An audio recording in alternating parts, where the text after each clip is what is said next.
नाज़रीन, आज एक कत्ल के वाक़ये की दास्तान आपको सुनाऊंगा। बीवी ने अपने आशना के साथ मिलकर अपने शोहर को कत्ल कर दिया। वालिदैन को जब पता चला कि उनके बेटे को कत्ल किया गया तो उन्होंने कब्र कुशाई के लिए अदालत का दरवाज़ा खटखटाया। अब अदालत तो कह रही है कि कब्र कुशाई हो, लेकिन जो मुलज़म पार्टी है वो तारीख पे तारीख हुलिये बहाने करके तारीख ले रही है। NA न्यूज़ की वीडियोस देखने के लिए हमारा चैनल सब्सक्राइब कीजिए और बेल के आइकॉन पर क्लिक कीजिए ताकि आप हमारी तमाम आने वाली वीडियो से बाखबर रह सकें। बिस्मिल्लाहिर्रहमानिर्रहीम। नाज़रीन अस्सलाम वालेकुम, मैं हूं आपका मेज़बान हाफिज़ खुर्रम शहज़ाद और आप देख रहे हैं NA न्यूज़। नाज़रीन, आज एक कत्ल के वाक़ये की दास्तान आपको सुनाऊंगा। बीवी ने अपने आशना के साथ मिलकर अपने शोहर को कत्ल कर दिया। वालिदैन को जब पता चला कि उनके बेटे को कत्ल किया गया तो उन्होंने कब्र कुशाई के लिए अदालत का दरवाज़ा खटखटाया। अब अदालत तो कह रही है कि कब्र कुशाई हो, लेकिन जो मुलज़म पार्टी है वो तारीख पे तारीख हुलिये बहाने करके तारीख ले रही है। पर्चा दर्ज करवाने के लिए भी दरख्वास्तें दी जा रही है, लेकिन पर्चा दर्ज नहीं हो रहा। जिनका बेटा कत्ल किया गया वो वालदा और उसका भाई मेरे साथ मौजूद हैं। इनसे जानने की कोशिश करते हैं कि इन्होंने जो अपनी बहू के ऊपर इल्ज़ाम लगाया कि इनकी बहू ने इनके बेटे को कत्ल किया, क्या वाकई ये इल्ज़ाम सच है? कहीं वो तिबी मौत तो नहीं मरा? कब्र कुशाई में तो ये बात वाज़ेह भी हो जाएगी, लेकिन ये भी जानने की कोशिश करती हैं कि बहू के इनके बेटे के साथ तल्लुकात कैसे थे। जो आशना की ये बात कर रही हैं, आशना के इनके घर आना जाना था, इनका रिश्तेदार था, कौन था, क्या इनकी बहू ने अब उसके साथ शादी कर लिया नहीं की, ये सारी दास्तान माँ और बेटे की ज़बानी सुनते हैं। अच्छा, कितना कत्ल किया ताड़े बेटे ने?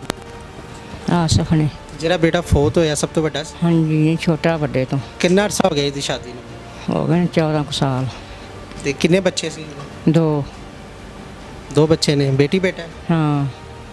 ਤੁਹਾਡਾ ਕਹਿਣਾ ਕਿ ਤੁਹਾਡੀ ਬਹੂ ਨੇ ਤੁਹਾਡੇ ਬੇਟੇ ਨੂੰ ਕਤਲ ਕੀਤਾ। ਤੁਹਾਡੀ ਬਹੂ ਤੁਹਾਡੇ ਬੇਟੇ ਨੂੰ ਕਿਉਂ ਕਤਲ ਕੀਤਾ ਹੈ? ਕਤਲ ਕੀਤਾ ਹੁੰਦਾ ਨਾ ਕਿਸੇ ਨਾਲ ਹੈਗਾ ਸੀ ਤਲੋਕਾਤ। ਤੁਹਾਡੇ ਬਹੂ ਦੇ ਤਲੁਕਾਤ ਸੀ ਕਿਸੇ? ਹਾਂ, ਕਿਸੇ ਤਲੋਕਾਤ ਸੀ, ਇਸ ਵਾਸਤੇ ਨਾ ਉਹਨਾਂ ਨਾਲ ਮਿਲ ਕੇ ਮੈਂ ਮਾਰਿਆ। ਕਿਸੇ ਦਾ ਤਲੁਕਾਤ ਸੀ, ਦੋਵਾਂ ਨੇ ਰਲ ਕੇ ਮਾਰ ਦਿੱਤਾ। ਹਾਂ। ਤੁਹਾਡਾ ਬੇਟਾ ਤੇ ਘਰ ਸੁੱਤਾ ਸੀ, ਸਵੇਰ ਤੁਹਾਡੀ ਬਹੂ ਨੇ ਕਿਹਾ ਤੇ ਸਵੇਰ ਉੱਠੇ ਹੀ ਨਹੀਂ ਹੈ, ਫੌਤ ਹੋ ਗਏ ਨੇ। ਠੀਕ ਹੈ, ਕਿਸ ਤਰ੍ਹਾਂ ਤੁਹਾਨੂੰ ਪਤਾ ਲੱਗਾ ਸੀ? ਸਾਨੂੰ ਪਤਾ ਲੱਗਾ ਸੀ ਵੀ ਸੁਬਾਹ ਲੈਟਰਿਨ 'ਚ ਬੜੀ ਆਵਾਜ਼ਾਂ ਦਿੰਦੀ ਵੀ ਮੇਰੀ ਵੱਡੀ ਨੂੰਹ ਨੂੰ ਵੀ ਬਾਜੀ ਭੱਜ ਕੇ ਆਈ, ਪਰ ਛੱਟੇ ਮਾਰੇ ਸੂ, ਮੂੰਹ ਪਾਣੀ ਪਾਇਆ ਸੀ, ਬਾਜੀ ਭੱਜ ਕੇ ਆਈ। ਐ ਨਦੀਮ ਨੂੰ ਕੀ ਹੋਇਆ ਪਿਆ? ਉਹ ਗਈ ਹੈ ਤੇ ਉਹ ਤਾਂ ਸਾਰਿਆਂ ਮੇਰਾ ਸੰਜ ਸੁੱਤਾ ਹੁੰਦਾ, ਹੱਥ ਆਕੜੇ ਪਏ ਨੇ, ਮੂੰਹ ਟੱਡਿਆ ਪਿਆ, ਕੋਈ ਹਾਲ ਹੀ ਕੋਈ ਨਹੀਂ ਸੀਗਾ बेचारे का। सब उसका अकड़ा हुआ था। आप हॉस्पिटल लेके गए, किसी डॉक्टर को दिखाया? नहीं किसी को नहीं दिखाया। आपने उसे दफना दिया? हाँ, ਹੁਣ ਤੇ ਮਾਂ ਪਿਓ ਆਇਆ ਤਾਂ ਉਹਨਾਂ ਦਵਾ ਨਹਾਉਣ ਦੀ ਕੀਤੀ, ਨਹਾਓ ਦਫਨ ਕਰੋ। ਇਹ ਜੇ ਗੱਲ ਦਾ ਪਤਾ ਹੁੰਦਾ ਤਾਂ ਅਸੀਂ ਪਹਿਲੇ ਕਰ ਲੈਂਦੇ ਨਾ, ਜਿਹੜੇ ਹੁਣ ਅਸੀਂ ਮੁਸੀਬਤ ਨੂੰ ਪਏ। ਫਿਰ आपको कैसे पता चला कि आपके बेटे को कत्ल किया गया? ਸੁਬਾਹ ਪਤਾ ਲੱਗਾ ਨਾ ਵੀ ਜਦੋਂ ਸੁਬਾਹ ਉੱਠੇ ਆ ਪਤਾ ਲੱਗਾ ਵੀ ਰਾਤ ਮਾਰਿਆ ਗਿਆ। ਸੁਬਾਹ ਵੇਖਿਆ ਉੱਠ ਕੇ ਤੇ ਬਹੁਤ ਹੋਇਆ ਪਿਆ, कत्ल होया पिया। नहीं, आपने दफना दिया ना, दफनाने के बाद कैसे पता चला कि हमारे बेटा तिब्बी मौत नहीं मरा, उसको मारा गया? ਉਹ ਜਿਹੜੇ ਨਹਾਉਣ ਲੱਗੇ ਸਨ ਉਹਨਾਂ ਦੱਸਿਆ ਸੀ ਵੀ ਇਸ ਤਰ੍ਹਾਂ ਉਹਦਾ ਗਲਾ ਵੀ ਨੀਲ ਪਏ ਸਨ, ਕੁੱਟਿਆ ਸੀ ਤੇ ਪਿੱਛੇ ਨੂੰ ਰਗੜਾਂ ਲੱਗੀਆਂ ਸਨ। ਉਹ ਸਾਨੂੰ ਪਿੱਛੇ ਕਿਸੇ ਦੱਸਿਆ ਜਿਸ ਦਫਨ ਹੋ ਗਿਆ, ਪਿੱਛੋਂ ਪਤਾ ਦੱਸਿਆ नहीं भी ਤੁਹਾਡਾ बेटा भी इस तरह मरे, आप नहीं मरे, मारा गया है। अच्छा, मुझे ये बताएं, नदीम के छोटे भाई हैं आप, कोई गवाह है आपके पास इसने बताया हो कि आपके भाई को कत्ल किया गया? मेरे भाई के बेटे ने बताया हमें भी आसफ ने ना मुंह पे सदानी रखी और माँ मेरी ने टांगा लत्ता फरियाँ ते लत्ता फाड़ के उन्होंने फिर मार देता उन्हें। सर, नदीम के बेटे ने बताया कि मेरे पापा को मेरी मामा ने मारा है। उन्होंने टांगें पकड़ी हुई थी, जो आसफ नामी था शख्स था, उसने उनका सांस दबा के उसको कत्ल किया। हाँ जी, नदीम के बेटे ने दसिया सानू। बेटे ने ये सारा वाक़या देखा है? हाँ जी, देखा। आपने ये रिकॉर्ड किया बेटे की बात जो वो बता रहा है? बच्चा झूठ भी तो बोल सकता है।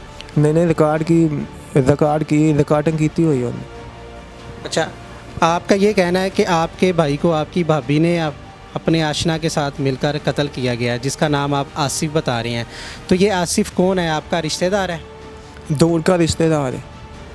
आपके घर इसका आना जाना था? हाँ जी, आना जाना था। मना बहुत ਇਹਨੂੰ मना करते रहे, ना आया कर ऐ ना सुबह नहीं सी आता, रात ਨੂੰ ਕਿਦੋਂ ਸੌ ਜਾਂਦੇ, ਅੱਧੀ ਰਾਤ ਆਉਣਾ ਸੀ।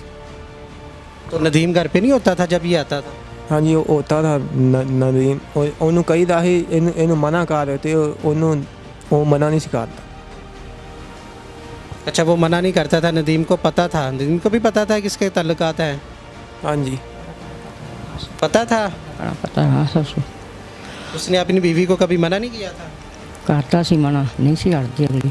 आपने भी मना किया था? वो जोरोबार से होंगे तो बंदे तो जोरोबार से जा रही से होंगे तो नहीं सी मनाती। बहू आपकी किधर है, बच्चे किधर हैं? वो पेके गई है लेके, बच्चे भी थे, आप भी पेके आ। अच्छा, जब आपने अपनी बहू को बताया, उसके भाइयों को बताया कि आपकी बहन ने मेरे बेटे को कत्ल किया है, तो उन्होंने आपके साथ तामुन किया, आपकी बात पे यकीन किया? उन्हें माँ प्यो ने जी। नहीं, उन्हें से नहीं मारिया, मेरी बेटी ने काम किया। जिस पिछों फिर पता लगा, फिर असी आख्या से मैं असी कवर कशाई कराने आ। उन्हें कवर शाई मेरी बेटी ने नहीं मारिया, जे तुसी आने से कवर शाई असी आप करा सकते हैं। मैं जे तुसी करा सकते हैं मैं आप करा लाँगी, मैं तुसी ना कराया जी। अच्छा, जब आपको शक पड़ा आपकी बहू ने आपके बेटे को कत्ल किया, आपने थाने में दरख्वास्त दायर की पर्चा दर्ज करवाने के लिए? गए आ, किसी ने बात सुनी, किसी गल नहीं सुनी, जिथे जाते रहे हो कोई नहीं गल सुनता रहा। अच्छा, मुझे ये बताइए, अब आपका केस अदालत में है, तारीख आपको मिल रही है कब्र कुशाई के लिए, क्या तारीख है, कब्र कुशाई किस दिन होनी है? 7 तारीख। 7 तारीख। हाँ जी, 7 तारीख को कवर सही हो। अब कब्र कुशाई में पता चलेगा कि आपके भाई को कत्ल किया गया है कि यहाँ वो तिब्बी मौत मरा है, या फिर वो तो पता चल जाएगा। हाँ जी, वो पता चल जाएगा फिर। तो आपकी जो भाभी थी वो भी कह रही है कि कब्र कुशाई होनी चाहिए? नहीं, वो कहनी नहीं होनी चाहिए, वो कहनी ना करवाए। उन्होंने माँ प्यो रोकता पे, माँ प्यो रोकता भी कवर कशाई असी नहीं करवान देनी। इससे शक पैदा होता है आपको कि इसने ही कत्ल किया, इसलिए ये रोक रही है? हाँ जी, ये तो शक पैंदा भी क्यों रोकते, उन्होंने नहीं काम किया तो क्यों फिर रोकते पैन। अच्छा, आप सब बता रहे हैं कि आपका दूर का रिश्तेदार था, आपके घर आना जाना भी। अब ये जो आप FIR वगैरह दर्ज करा रहे हैं, आसफ़ के ऊपर करवा रहे हैं या अपनी भाभी के ऊपर? नहीं, दोनों पे दोनों पे करवा रहे FI दर्ज। आसफ़ के ऊपर आपने, आसफ़ समझते हैं कि दोनों ही वो मुलजिम है, इस टाइम तो मुलजिम है ना, वो दोनों ही मुजरिम है आपके के भाई को उसने ही कत्ल किया? हाँ जी, दोवें मुलजम ने। क्या सज़ा चाहते हैं, क्या सज़ा मिलनी चाहिए? उसको फांसी होनी चाहिए थी आसफ को। क्या माँ जी आप इंसाफ चाहती, क्या इंसाफ मिलना चाहिए? इंसाफ सानू ये चाहिए कबर कशाई होवे, सानू सच लभे भी झूठ है या सच है, असी ये इंसाफ लेना चाहते हैं। अगर उसको कत्ल ना किया गया हुआ तो? ना कतल किया गया तो फिर असी तादा ना का काम टोरां, जे होया काम तो फिर टोर लाते, जे ना ना होया तो ना टोर लाते, फिर उत्थे खत्म कहानी। ਤੁਹਾਡੇ ਬੇਟੇ ਤੇ ਤੁਹਾਡੀ ਬਹੂ ਦੇ ਨਾਲ ਤਲਕਾਤ ਕਿਸ ਤਰ੍ਹਾਂ ਦੇ ਸੀ? ਖੁਸ਼ਗਵਾਰ ਜ਼ਿੰਦਗੀ ਗੁਜ਼ਾਰ ਰਹੇ ਸੀ ਕਿ ਲੜਾਈ ਝਗੜੇ ਹੁੰਦੇ ਸਨ? ਲੜਾਈ ਝਗੜੇ ਹੁੰਦੇ ਰਹਿੰਦੇ ਸਨ, ਲੜਾਈ ਝਗੜੇ ਵੀ ਕਰਦੇ ਰਹਿੰਦੇ ਸਨ, ਕਿਸੇ ਵੇਲੇ ਵਾਹਵਾ ਹੋ ਜਾਣਾ, ਕਿਸੇ ਵੇਲੇ ਲੜਾਈ ਝਗੜੇ ਕਰਦੇ ਰਹਿੰਦੇ ਸਨ। रिश्तेदारों में शादी की थी? नहीं, नोख ने। जी नाज़रीन, आपने माँ बेटे की गुफ्तगू सुनी। अब अदालत में केस है, जब कब्र कुशाई होगी तो दूध का दूध पानी का पानी हो जाएगा, मुलजिम सामने आ जाएगा कि किसने इसको कत्ल किया या ये अपनी तिब्बी मौत ही मरा है। इसी के साथ अपने मेज़बान हाफिज़ खुर्रम शहज़ाद को दीजिएगा इजाज़त। अल्लाह ने के बान।